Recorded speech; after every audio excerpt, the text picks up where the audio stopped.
Cinema has a long history of getting gay characters wrong, whether it is reducing them to jokes, cautionary tales, or exaggerated sidekicks. But every now and again a film comes along that does so much more, does something powerful. They let the gay character simply exist as a fleshed out character. These type of films allow desire to build slowly and treats longing as something personal, rather than performative.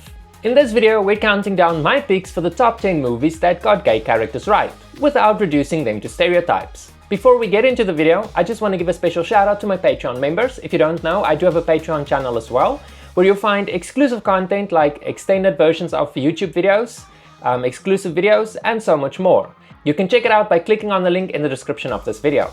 But for now, let's head over towards the rainbow and follow the yellow brick road. Follow the yellow brick road.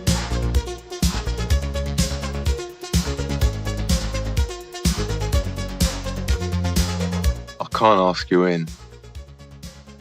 You better get back to your father. I didn't think you'd ever mention him. This British dramedy follows Omar, a young British Pakistani man who takes over his uncle's rundown laundromat in South London during the Thatcher era. He reunites with his childhood friend Johnny, a former skinhead, and together they turn the business around while navigating an interracial romance amid racial tensions and economical struggles. Critics loved the film back in the day. It premiered at festivals to huge acclaim, earned an Oscar and BAFTA nominations, becoming one of the most successful British films of 1986. What sets the gay characters apart is how they're shown as ambitious, resilient entrepreneurs dealing with real-life issues like racism and class divides. Omar and Johnny aren't defined by flamboyance or tragedy. They're complex guys building a future together. David Denby of New York Magazine calls it rambunctious, juicy, richly entertaining. My beautiful laundrette is a work of substance. Well, hello, Mr. Potter. Hello, sir.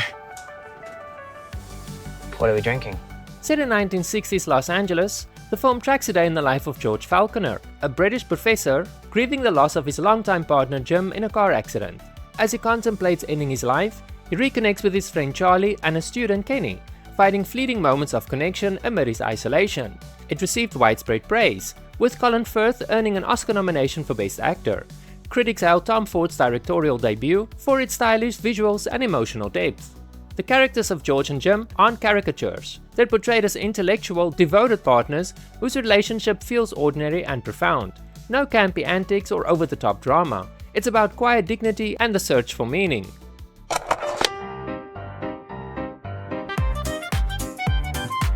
Why were you there again? You're asking a lot of questions so early in the morning. In this period drama, Lionel and David meet as music students in 1970s Boston. After World War I separates them, they reunite to record folk songs in rural Maine, rekindling their bond while grappling with societal pressures and personal traumas from the war.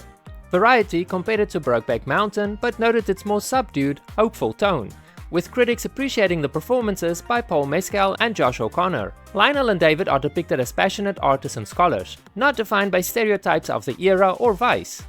Their love grows organically through shared intellectual pursuits, avoiding cliches by focusing on emotional depth and resilience. Oh yeah, heaven forbid. And don't tell me that people get married because of love. People get married for the same reason that they buy a house or buy a dog, to tie them down. Over one weekend in Nottingham, lifeguard Russell picks up artist Glenn at a club.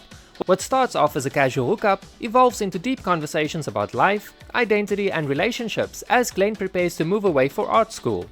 The film was a festival hit, earning acclaim for its raw intimacy, and Rotten Tomatoes gives it a near-perfect score, with critics like those at Criterion calling it a profound character study. It was praised for blending romance with societal commentary on modern gay life in Britain. Russell and Glenn break stereotypes by being introspective everymen, one reserved and thoughtful, the other outspoken but vulnerable. No flamboyant sidekicks or party scenes. It's about real emotional vulnerability. You look like you want to kiss me. I do. Go on then. Police officers came into our area, badges covered. They sent 14 of our people to hospitals. This biopic chronicles Harvey Milk's journey from a closeted New Yorker to San Francisco's first openly gay elected official. It covers his activism, relationships, and a fight against anti-gay legislation in the 1970s. Gus Van Sant's film was a critical darling, winning Oscars for Sean Penn's performance and Dustin Lance Black's screenplay. Reviewers praise its inspirational tone and historical accuracy, with outlets like Variety calling it a vital civil rights story that grossed over $54 million worldwide. Milk and his partners are shown as driven activists and community leaders, not tragic figures or comic relief. The focus is on political savvy and everyday humanity, steering clear of promiscuity tropes. Give me your tired, your poor, your huddled masses yearning to be free! You still go fishing with Jack Twist? Not often. Ennis and Jack meet as sheep herders in 1960s Wyoming, sparking a passionate affair. Over 2 decades, they struggle with societal expectations, marriages, and their enduring love while hiding their relationship.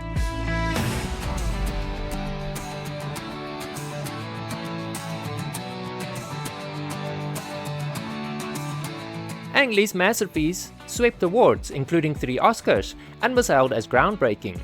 Critics, like those in Variety, praised its emotional depth and subversion of Western tropes, calling it a timeless romance despite the challenges of the time.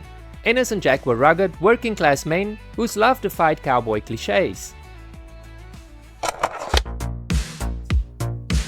I'm sorry. What you gotta be sorry for? Told in 3 acts, the film follows Chiron from childhood to adulthood in Miami as he navigates poverty, bullying, and his emerging sexuality through key relationships, including his mentor Juan and friend Kevin.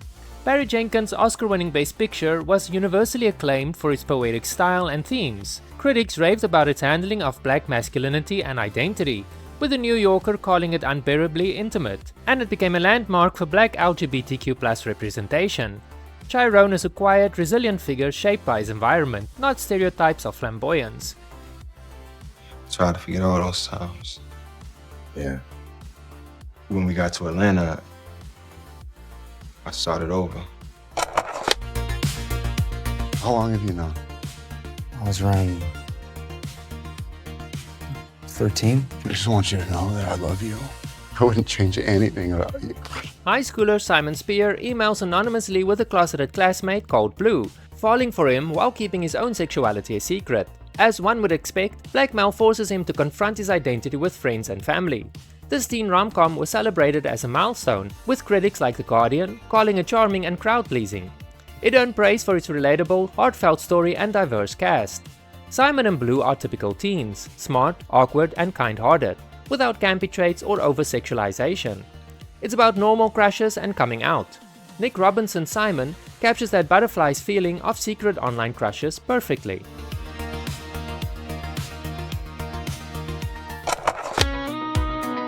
I thought, if I could see you, I could make things better, you know. Yorkshire farmer Johnny hires Romanian migrant George to help on the farm. Amid isolation and family pressures, their initial tension turns into a transformative romance. Francis Lee's debut won Sundance Awards and critical love for its tactile intimacy. Reviewers compared it favorably to Brokeback, but noted its hopeful arc and praising the raw performances. Johnny and George are hard-working, grounded men whose love blooms through shared labor and not stereotypes. There's no urban fare in this film, it's about quiet strength.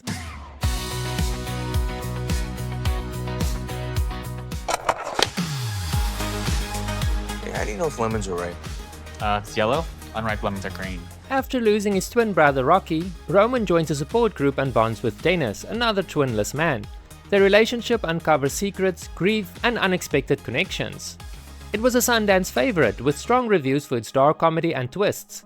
Roger Ebert called it enthralling, praising Dylan O'Brien's dual roles. Dennis and Rocky stand out as well-rounded characters. Roman is a thoughtful man coping with grief, while Dennis brings energy and charm to his interactions.